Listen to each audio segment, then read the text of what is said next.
to the survival of our communities, our young children. We're living in a world that's changing in ways that we've never seen, that we're not conditioned to accept. And the world is changing faster than we have been conditioned to accept in a single generation.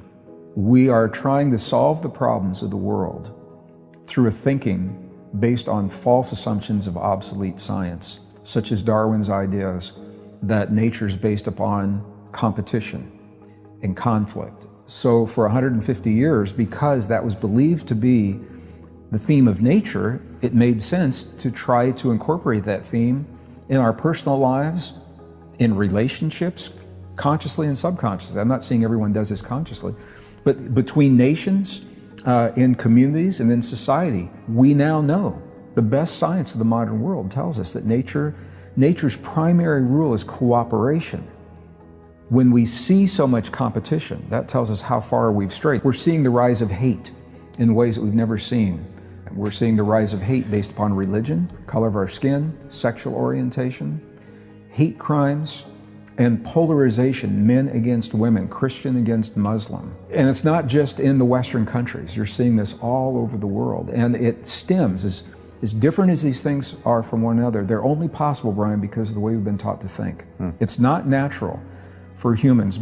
Young babies, studies have been done, babies do not hate, they don't even distinguish color between their race and other races. White babies, black babies, brown babies, Asian, Native American, they don't know the difference until their parents tell them that difference is there. I think about this often. What would it be like to raise an entire generation of young people based upon what we now know to be true in science, rather than these false assumptions? We've asked science to tell us who we are, and science is doing a really good job.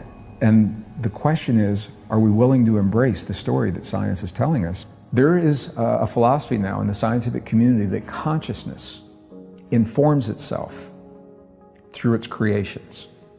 So if you think about that, what we see as movies for entertainment, art, sculpture, music, books, all of the things that we create, that we think we're doing to entertain ourselves, from this perspective, consciousness is asking us in the field to create these things to remind us of our deepest potentials. And if you think about that, you look at the blockbuster movies that surprised even the movie makers, that have had the greatest impact, and as different as they are from one another, they're common themes. So for example, The Matrix obviously comes to mind. That was about a world that we cannot see, that influences us tremendously. Who sits down to write The Matrix? Where does that idea even come from? Avatar came along after that. Inception. They are mirroring back to us what we are asking of ourselves. We're asking ourselves to remember ourselves,